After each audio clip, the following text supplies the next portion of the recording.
Panorama group, जो सोचता है वो करता है। नमस्कार, एक बार फिर से आपका बहुत बहुत स्वागत करते हैं।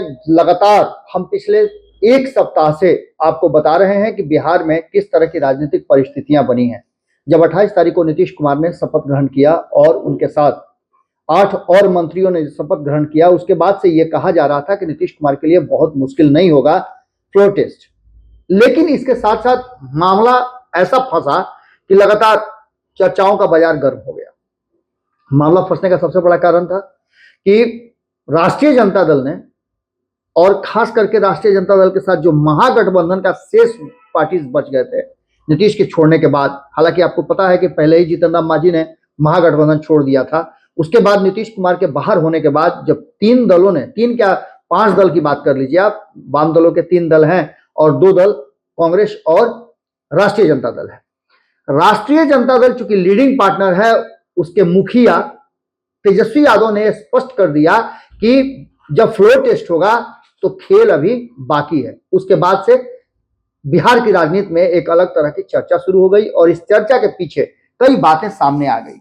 इसी बीच में आपको बता दें कि तेजस्वी यादव को ईडी के दफ्तर भी जाना पड़ा, घंटों पूछताछ हुई। लालू प्रसाद को भी जाना पड़ा, उनको भी घंटों पूछताछ हुई। राजद की प्रकृति बिल्कुल बदली हुई थी। इसने और ज्यादा संशय पैदा कर दिया जो सत्ता पक्ष के 128 विधायकों का दावा करने वाले नीतीश कुमार थे। नीतीश कुमार दौड़े दौड़े दिल्ली पहुंचे। दिल्ली में सारी बातें हुई, सब कुछ होने के बाद यह पता लगाना अब शुरू किया गया कि आखिर जिन विधायकों की बात की जा रही है, जो गायब विधायक बताए जा रहे हैं, वो भारतीय जनता पार्टी के हों या जदयू के हों, हैं कहां।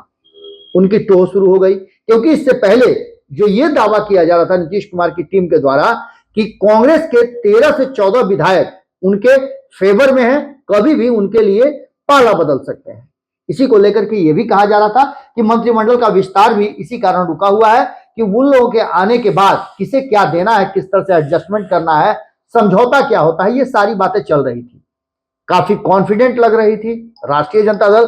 2 दिन तक आपने देखा होगा कि किस तरह से राष्ट्रीय जनता दल जो है वो अपने विधायकों के बारे में दावा कर रही थी कि कुछ भी होना जाना नहीं है, बशर्ते कि उन्होंने ये भी कह दिया कि पर्दे में रहने दो, पर्दा अभी नहीं खुलेगा। यानी 12 तारीख को पूरी तरह से कॉन्फिडेंट, और अवध बिहारी चौधरी ने कहीं ना कहीं कॉन्फिडेंस को और हाई कर दिया जब उन्होंने कहा कि इस्तीफा नहीं देंगे, विधानसभा चलाएंगे, बहुमत उनके पास है। अब ये बातें वो ऑफ द रिकॉर्ड बोले थे, लेकिन विधानसभा चलाने की बात और इस्तीफा नहीं देने की बात उन्होंने ऑन रिकॉर्ड कहा था। लालू प्रसाद से कई राउंड की बातचीत हुई, कई जो कानून के जानकार हैं उनसे बातचीत हुई, संवैधानिक विशेषज्ञों से बातचीत हुई, और यह फैसला लिया गया कि 12 तारीख को खेल होगा। लेकिन इस बीच में हमने आपको जैसा कि बताया भी था कि भारतीय जनता पार्टी पूरी तरह से अपना कमर कस चुकी थी, चूंकि प्रतिष्ठा उसके दांव पर फंसी हुई थी। 2024 का चुनाव सर पर था और इसी के चलते भारतीय जनता पार्टी ने बिहार के नेताओं के न चाहते हुए भी नीतीश कुमार से दोस्ती गांठी। अब नीतीश कुमार से दोस्ती करने का मतलब यह था कि अगर उसके बावजूद भी फ्लोर टेस्ट में हार जाएं, चुनाव में सीटें कम हो जाएं, तो कहीं ना कहीं भारतीय जनता पार्टी के लिए यह महंगा सौदा हो सकता था। भारतीय जनता पार्टी अलर्ट हो गई और दिल्ली से स्क्रू टाइट करना शुरू कर दिया गया। दिल्ली से स्क्रू टाइट होते ही सबसे पहला काम यह हुआ कि सभी दलों ने, हालांकि भारतीय जनता पार्टी और जनता दल यूनाइटेड, ये 2 दल हैं, यही मुख्य दल हैं, और भारतीय जनता पार्टी ने अपने सारे विधायकों को जहां गया में 2 दिवसीय कार्यक्रम में शामिल कर लिया।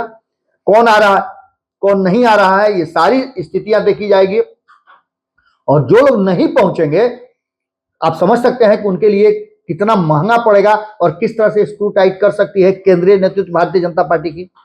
इसके अलावा जदयू के कई नेताओं को बुलाया गया है भोज है, श्रवण कुमार के आवास पर भोज, और विजय कुमार चौधरी के यहां मीटिंग विधायक दल की बुलाई गई है। अब इसको लेकर के भारतीय जनता पार्टी की नजर सिर्फ भारतीय जनता पार्टी नहीं बल्कि जदयू के विधायकों पर भी है, और इसके साथ साथ ये सारी प्रक्रिया और स्क्रू टाइट होने के बाद कहीं ना कहीं पूरा का पूरा खेल जो है लालू प्रसाद और राष्ट्रीय जनता दल के साथ जो कांग्रेस कर रही थी वो भंडोल होता हुआ दिखाई दे रहा है। इमरजेंसी में तेजस्वी यादव ने अपने विधायकों को बुलाया है और वो भी अब अपने गिनती करना शुरू कर चुके हैं अपने विधायकों को कि कौन उनके साथ है कौन नहीं है। खास करके अगर देखा जाए तो गैर यादव ओबीसी के जो जो विधायक हैं उन पर संशय पैदा किया जा रहा है, उन पर संशय की स्थिति आ गई है। उसमें से कुशवाहा समाज से कई आते हैं, इसके साथ साथ बनिया समाज से आने वाले कई विधायकों पर भी नजर है। अब आप समझ सकते हैं कि जो दावे खेल अभी बाकी है कि किए जा रहे थे, अचानक से वो सभी पलट गया है।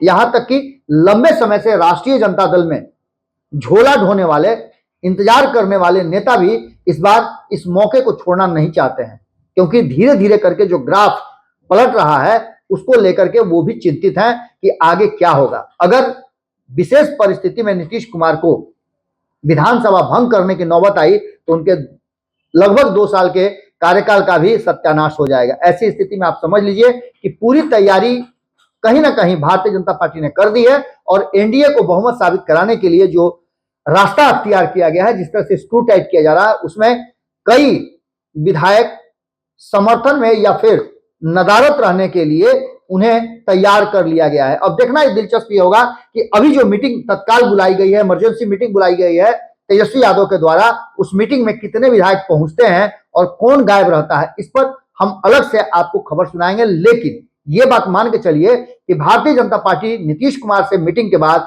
उपेंद्र कुशवाहा से मीटिंग के बाद अब स्क्रू टाइट करने लगी है बिहार में, और बिहार में कहीं ना कहीं माहौल धीरे धीरे बदलना शुरू हो गया है। अभी 48 घंटे हैं, 48 घंटे में भी बहुत कुछ देखने को मिलेगा। जुड़े रहिए भारत लाइव के साथ। बहुत बहुत धन्यवाद। पनोरमा ग्रुप, जो सोचता है वो करता है। अगर ये वीडियो पसंद आई और वह बिहार के राजनीति और बिहारियत से सरोकार रखेनी तो सब्सक्राइब बटन दबा के चैनल के सब्सक्राइब कर ली। ओजे एगो घंटी बा, ओकरा बटन दबा देला से कुल सटीक और मारक खबर रुआ मुफ्त में मिल जाई। अगर रुआ पत्रकारिता के हमनी के नया प्रयोग में सहयोग कर चाहतानी तो ज्वाइन बटन दबा दी। पेटीएम